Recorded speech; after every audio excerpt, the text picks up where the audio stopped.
Hello, മീൻ മാങ്ങാക്കറി ചോറിൻ്റെയും അതുപോലെ തന്നെ ചപ്പാത്തി, നാൻ, bread എല്ലാത്തിൻ്റെയും കൂടി കഴിക്കാൻ പറ്റിയൊരു ഡിഷാണ്. Welcome back to Reena's tasty recipes. Beginners സ്പെഷ്യലായിട്ടാണ് ഇത് ഞാൻ അപ്ലോഡ് ചെയ്യുന്നത്. ഇതിനായി 2 മാങ്ങ, ഫ്രഷ് മാങ്ങ എടുത്തിട്ടുണ്ട്. അത് നന്നായി തൊലി കളഞ്ഞ് പുളിയെടുക്കണം. പുളിയുള്ള മാങ്ങയാണെങ്കിൽ ഏറ്റവും നല്ലതാണ്. നല്ല ചൊരക്കുത്തുള്ള മാങ്ങയുമായിരിക്കണം. ആ മാങ്ങ 2ഉം തൊലി കളഞ്ഞ് ക്ലീൻ ചെയ്ത് പുളി വലിയ കഷ്ണങ്ങളാക്കി മുറിക്കുക. സാധാരണ മീൻ കറിക്ക് നീളത്തിൽ വലിയ കഷ്ണങ്ങളായിട്ടാണ് മുറിക്കുന്നത്. അപ്പോൾ കാണാൻ നല്ല ഭംഗിയുണ്ടാവും. പൂളിയതിന് ശേഷം വലിയ കഷ്ണങ്ങളാക്കി മുറിക്കുക.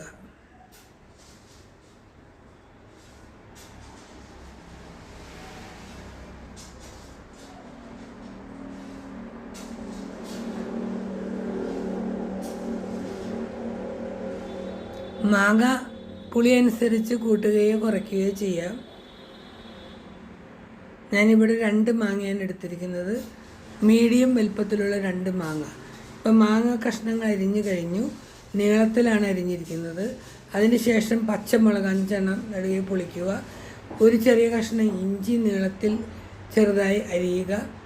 അതുപോലെ തന്നെ ഒരു സബോള തൊണ്ട് കളഞ്ഞ് കനം കുറച്ചരിയുക.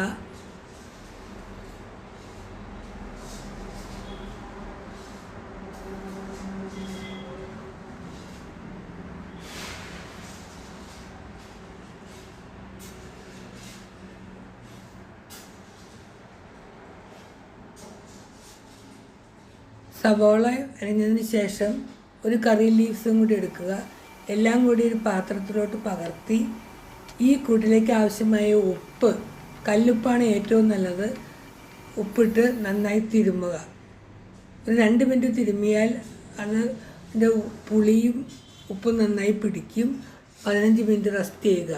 അതിനുശേഷം ഒരു 300 ഗ്രാം മീൻ എടുക്കുക. അതിനകത്തേക്ക് സ്വല്പം മഞ്ഞൾപ്പൊടി, 1/2 ടീസ്പൂൺ ചില്ലിപ്പൊടി, 1/2 ടീസ്പൂൺ 2 ടീസ്പൂൺ മല്ലിപ്പൊടി, വേണമെങ്കിൽ വെളിച്ചെണ്ണ ഒഴിച്ച് നന്നായി തിരുമ്മി അതും 15 മിനിറ്റ് വയ്ക്കുക.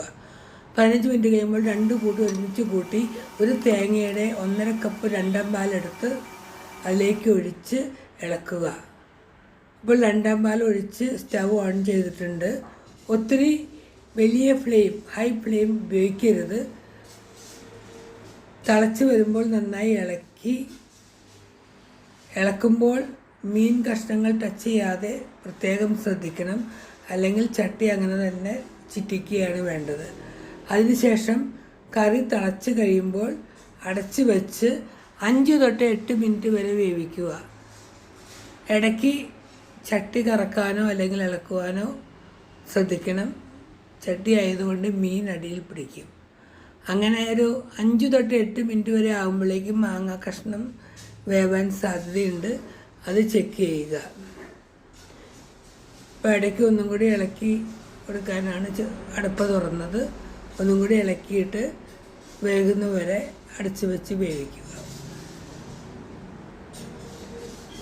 എല്ലാം വെന്ത് കഴിയുമ്പോൾ കട്ടിപ്പാൽ നമുക്ക് 1 കപ്പോ 1.5 കപ്പോ ഗ്രേവിയുടെ തോതനുസരിച്ച് ആഡ് ചെയ്ത് ഉടനെ തന്നെ ഫ്ലെയിം ഓഫ് ചെയ്ത് അനക്കാതെ വെക്കുക. അല്ലെങ്കിൽ തേങ്ങാപ്പാൽ പിരിയുന്നതാണ്. അതിനുശേഷം ഡെക്കറേറ്റ് ചെയ്യുന്നതിന് വേണ്ടി വേറൊരു പാൻ ചൂടാക്കി അതിലേക്ക് വെളിച്ചെണ്ണ ഒഴിച്ച് ചുവന്നുള്ളി മൂപ്പിച്ച് അതിലേക്ക് മുഴുവൻ ചില്ലിയും കറി ലീവ്സും അതുപോലെ റെഡ് ചില്ലി പൗഡറും ഇട്ട് ഇതിൻ്റെ മേലെ ഡെക്കറേറ്റ് ചെയ്യാവുന്നതാണ്. അങ്ങനെ നമ്മുടെ ബിഗിനേഴ്സ് സ്പെഷ്യൽ മീൻ മാങ്ങക്കറി റെഡി ആയിട്ടുണ്ട്. നല്ല ടേസ്റ്റാണ്. എല്ലാവരും ട്രൈ ചെയ്ത് നോക്കുവാനും സബ്സ്ക്രൈബ് ചെയ്യാനും കമൻറ്റ് ചെയ്യാനും മറക്കരുത്. Thank you for watching.